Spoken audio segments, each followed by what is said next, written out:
अगर आप अपने आप को कट्टर हिंदू मानते हैं और हिंदुत्व को बचाने के लिए लगातार सड़कों पर आकर अपनी जान की बाजी लगाते हैं, तो आज का ये वीडियो मेरा आपके लिए ही है। सोचिए किस तरीके से जातिवाद का नंगा नाच चल रहा है इस देश में। जाति है कि जाति नहीं, जाति के आधार पर आप चपरासी की कुर्सी से लेकर चीफ जस्टिस की कुर्सी तक बैठ जाइए, लेकिन जातिवाद आपका पीछा नहीं छोड़ेगा। वो जातिवाद की जातिवादी लोगों से किस तरीके से लगातार सामना करवाता रहता है, इसका जीता जागता सबूत आज हम आपको दिखाएंगे। वो लड़की याद है कथावाचक जो पटेल समाज से आती थी, उनको इसीलिए कथावाचक नहीं बनने दिया कि वो ओबीसी वर्ग से आती थी। वैसा ही एक और उदाहरण हमारे सामने है। सोचिए ब्राह्मण समाज के लोगों ने लोधी समाज के व्यक्ति को कहा, लोधी नीच होते हैं, तुम कथा कैसे करने लगे। अवधेश लोधी कथावाचक हैं। कुछ ब्राह्मणों ने उसे जाति सूचक गालियां दी और बहुत मारा पीटा। न्याय की उम्मीद लेकर थाने गए, लेकिन वहां भी बेइज्जत कर डरा धमका कर भगा दिया। मामला उत्तर प्रदेश के उन्नाव का है। किस तरीके से जाति के आधार पर आप कथावाचक भी नहीं बन सकते, जाति के आधार पर आप एसपी डीएम नहीं बन सकते, जाति के आधार पर आप नेता नहीं बन सकते, जाति के आधार पर आपका बच्चा स्कूल के दरवाजे पर नहीं जा सकता। दरवाजे पर पहुंच भी गया तो अंदर जो द्रोणाचार्य बैठे हैं आपके बच्चे का नंबर काट लेंगे, आपके बच्चे को नॉट फाउंड सुटेबल कहकर बाहर भगा दिया जाएगा। आप सोचिए, धर्म का भी प्रचार प्रसार सिर्फ ब्राह्मण समाज करेगा, वो ब्राह्मण समाज जिसने वर्ण व्यवस्था के आधार पर जातियां बनाई। अगर इस पर कोई बात बहस कर दे तो तमाम लोग हमें जातिवादी बताते हैं। सोचिए किस तरीके से पहले पटेल समाज की बेटी को रोका, फिर यादव समाज के लोगों के किस तरीके से बर्बरता हुई। ब्राह्मण समाज की एक महिला ने मूतने का काम किया और मूतने के बाद भी इस समाज का पेट न भरा, तो लोधी समाज के व्यक्ति के साथ किस तरीके से बर्बरता कर रहे हैं। और अफसोस होता है कि कानून भी इनको नजरअंदाज कर देता है। जब ये अपनी शिकायत लेकर थाने जाते हैं, वहां पर बैठे जातिवादी जिनको रक्षक बनना चाहिए वो भक्षक बनने का काम करते हैं और उन्होंने डरा धमका कर भगाने का काम किया। क्या जातिवाद इतना कमजोर और भयंकर होता है कि समानता बर्दाश्त नहीं कर पाता, इक्वालिटी बर्दाश्त नहीं कर पाता, भाईचारा बर्दाश्त नहीं कर पाता? अरे आप दलित पिछड़े आदिवासियों के हाथ से दान दक्षिणा लेंगे, माल पूंजी लूटने का काम करेंगे, लेकिन जब बात आएगी कथावाचक बनने की तो उसमें भी जातिवाद करेंगे। सोचिए तमाम कथावाचक दिन रात बैठकर पर्ची निकालने का काम करते हैं। कोई आपका भविष्य बता रहा है, कोई आपकी किस्मत बदलने का दावा करता है, लेकिन सोचिए ये तमाम वो लोग हैं जो बहुजन समाज के लोगों से दान दक्षिणा के नाम पर पैसा ऐंठते हैं और विदेशों में जाकर मौज मस्ती करते हैं। और सोचिए किस तरीके से अपने ही देश में उत्तर प्रदेश के उन्नाव की ये खबर है, वहां पर लोधी समाज के व्यक्ति को जाति के आधार पर इतना प्रताड़ित किया गया, उसे ये कह दिया कि तुम कथावाचक नहीं बन सकते। अरे तुम एसपी डीएम नहीं बनने दोगे, प्रधानमंत्री नहीं बनने दोगे, कथावाचक नहीं बनने दोगे। इसका मतलब संविधान लागू होते हुए ये हालात हैं। मनुस्मृति के दौर में बहुजन समाज का क्या होता होगा। देश के प्रधानमंत्री को यूजीसी की गाइडलाइन पर गाली दी जाती है, जाति सूचक शब्द बोले जाते हैं और कहा जाता है कि तेली समाज का मुंह देखना भी अशुभ माना जाता है। इससे अंदाजा लगाइए कि देश के प्रधानमंत्री को प्रधानमंत्री पद पर संविधान ने भेजा है, ना कि ब्राह्मणों ने, ना कि ब्राह्मणों के द्वारा बनाई हुई वर्ण व्यवस्था ने, ना मनुवादियों ने। और सोचिए यही वो लोग हैं जो जाति के आधार पर जाति सूचक गालियां देते हैं, जाति के आधार पर समानता बर्दाश्त नहीं कर पाते, जाति के आधार पर लोगों को किस तरीके से टॉर्चर करते हैं, जाति के आधार पर ये तय करते हैं कि कौन सत्ता की मलाई खाएगा और कौन गटर साफ करेगा। तो ये है महीन जातिवादी। और केंद्र विश्वविद्यालय में ओबीसी वर्ग के अध्यापकों की सबसे अधिक पोस्ट खाली है। ओबीसी की लगभग 40% तक, अनुसूचित जाति अनुसूचित जनजाति के 30% तक पद खाली है। प्रोफेसर के पदों में 80% से अधिक अन्य पिछड़ा वर्ग अनुसूचित जनजाति के पद खाली हैं। एसटी एससी की सीटों के मामले में ये अंतर थोड़ा कम है, जहां लगभग 2/3 प्रोफेसर पद खाली हैं। तो ओबीसी वर्ग को घंटा बजाने के लिए लगातार मुद्दे से भटकाने का काम किया जा रहा है। सोचिए जो आपको धर्म के रास्ते में भी नहीं आगे लाना चाहते हैं, वो आपको विश्वविद्यालय के दरवाजे पर भी रोकना चाहते हैं। तो इससे अंदाजा लगाइए कि इन लोगों को सबसे ज्यादा अगर डर लगता है तो ओबीसी समाज से। यूजीसी की गाइडलाइन का भी कुछ लोग इसलिए विरोध कर रहे हैं कि उसमें ओबीसी को शामिल किया जा रहा है। अरे ओबीसी के साथ जातिवाद हो रहा है।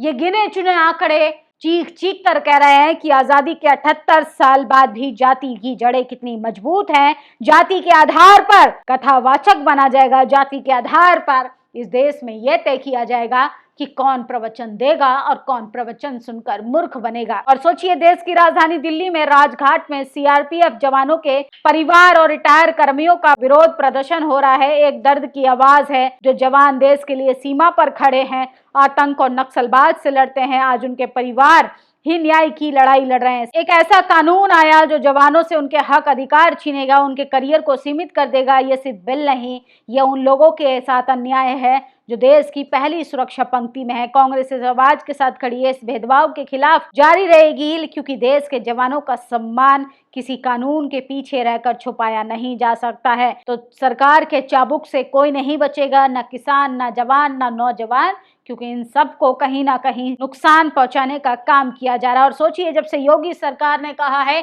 कि बाबा साहब की मूर्ति के ऊपर एक छतरी बनाई जाएगी, उस मूर्ति को प्रोटेक्ट किया जाएगा, बैरिकेड से हिफाजत की जाएगी, तब से मनुवादियों के पेट में दर्द होना चालू हो गया है। एक तरफ सरकार बाबा साहब डॉक्टर अम्बेडकर की जयंती के अवसर पर पूरे प्रदेश में बूथ स्तर पर कार्यक्रम आयोजित करने जा रही है, उनके पार्कों की मरम्मत कराने की काम कर रही है, मगर गोरखपुर जिले में एक बेहद शर्मनाक मामला सामने आया। योगी सीएम की कर्मभूमि गोरखपुर गोला टाउन एरिया में लगे 14 अप्रैल अम्बेडकर जयंती का बैनर पुलिस द्वारा बैनर को फाड़कर जलाते हुए पाया गया। कितना शर्मनाक है, बिल्कुल बर्दाश्त करने लायक योग्य नहीं है। बाबा साहब के अनुयायियों में रोष, और सोचिए किस तरीके से ये लोग बाबा साहब से जलते हैं, अरे उनके विचारों से प्रभावित हुए हैं। और सोचिए, कानून की वर्दी पहनकर बाबा साहब का पोस्टर जलाता एक पुलिसकर्मी सीसीटीवी फुटेज में कैद हो गया। तो ये वही लोग हैं जो नहीं चाहते हैं इस देश में संविधान को पूर्ण रूप से लागू किया जाए। और हिंदू बन सकते हो लेकिन कथावाचक नहीं, लोधी होकर तुम कथा कैसे कर सकते हो। ब्राह्मण समाज के लोगों ने अपमानित किया है लोधी समाज के व्यक्ति को, ओबीसी समाज के व्यक्ति को, जिसको ये कहा जाता है कि अरे तुम तो धर्म बचाने के लिए बने हो। तो आप हिंदू बन सकते हैं, हिंदू के नाम पर मूर्ख बन सकते हैं, लेकिन आप कथावाचक नहीं बन सकते, क्योंकि उनको अच्छे से पता है धर्म का क्षेत्र किसके लिए बना है। धर्म के नाम पर सत्ता की मलाई खाने का कौन काम करेगा। आप कॉलेज यूनिवर्सिटी के दरवाजे पर नहीं जा सकते, आप कथावाचक नहीं बन सकते, आप सिर्फ घंटा बजा सकते हो, दिन रात इनका गुणगान कर सकते हो, और सेवा के नाम पर आप गटर साफ कर सकते हो, क्योंकि इन लोगों ने जो पैरामीटर आप लोगों के लिए बनाया है, ये नहीं चाहते हैं यूजीसी की गाइडलाइन आई जाएगी तो यही डिस्क्रिमिनेशन पर रोक लग जाएगी। वहीं विश्व गुरु भगवान तथागत बुद्ध को भगवान विष्णु का 9वां अवतार कहने वाले उनके अपमान पर चुप हैं। कुछ दिन पहले भगवान बुद्ध के खिलाफ अभद्र टिप्पणी करने वाला अवध प्रताप ओझा पर सारे हिंदू संगठन चुप हैं। ना कोई धरना, ना कोई एफआईआर। इससे साफ जाहिर होता है बुद्ध विष्णु के अवतार नहीं। बुद्ध के असली अनुयायियों ने आज अवध ओझा के खिलाफ बड़ा प्रदर्शन कर दिया और पुलिस को ज्ञापन भी दिया है। तो सोचिए, अपने महापुरुषों का भी अपमान अब बर्दाश्त नहीं किया जाएगा, क्योंकि ये वही लोग हैं जो महापुरुषों को भी गाली देते हैं, संविधान को भी गाली देते हैं और आपके आरक्षण को भी गाली देते हैं। वहीं ईडब्ल्यूएस आधार पर 10% कोटा का डकार मारकर लगातार सोने का नाटक कर रहे हैं। और सोचिए, ये तस्वीर में जो शख्स आपको नजर आ रहा है, इसका नाम है अमन तिवारी। आरोपी प्रधानमंत्री की हत्या की साजिश। चित्रा शुभांकर कुमार विश्वास से सवाल, ये अभागा है या आतंकवादी। पुलिस ने प्रधानमंत्री की हत्या की साजिशकर्ता को सिमरी के आशा पहड़ी निवास को उसके घर से गिरफ्तार कर लिया है। मीडिया वाले खबर के ऊपर नाम लिखने से बच रहे हैं, क्योंकि इसका नाम अब्दुल नहीं है। और यही कोई मुसलमान होता तो अब टीवी अखबार के पत्रकार बड़ी बड़ी हेडलाइंस के साथ छाती पीट रहे होते, क्योंकि इस देश में जाति के आधार पर ही ये तय किया जाता है कि इस देश में किस खबर को कितना महत्व देना है। और उत्तर प्रदेश के मेरठ में सेंट्रल मार्केट पर 44 बिल्डिंगें गिराई जा रही हैं, जिसके बाद व्यापारियों में भी सरकार के खिलाफ बड़ा आक्रोश देखने के लिए मिल रहा है। ये तमाम वो खबरें हैं जो हम आपके लिए लेकर आते हैं, लेकिन वही देखने वाले लोग ये तय करते हैं कि हम जातिवादी, अरे हम जाति के आधार पर आप लोगों को जागरूक कर रहे हैं। जातिवादी तो वो लोग हैं जो आपको कथावाचक नहीं बनने दे रहे हैं, लेकिन आपको हिंदू बनाएंगे, आपके हाथ में घंटा थमा देंगे, आपके हाथ में डंडा और झंडा थमा देंगे और कहेंगे मस्जिद के बाहर जाकर नंगा नाच करो। वही लोग हैं जो नहीं चाहते हैं कि धर्म के क्षेत्र में भी आप लोग आगे आइए, क्योंकि इनको अच्छे से पता है कि कॉलेज के दरवाजे से लेके धर्म की राजनीति तक असली सत्ता का जो मलाई है वो इन्हीं क्षेत्रों में है। और ये सारी मलाई खाने के किस जाति के, किस पार्टी के, किस विचारधारा के लोग कर रहे हैं, ये किसी से छुपा नहीं। आप लोगों की क्या प्रतिक्रिया, अपनी राय जरूर दीजिएगा। शुक्रिया। नेशनल दस्तक की आपसे गुजारिश है कि अगर इसको बचाना चाहते हैं तो नेशनल दस्तक को सब्सक्राइब करने के लिए रेड कलर के सब्सक्राइब बटन को दबाएं, फिर बेल आइकन की घंटी दबाएं। नेशनल दस्तक को बचाने के लिए बहुत जरूरी है कि हर खबर को शेयर करें, लाइक करें, कमेंट जरूर करें।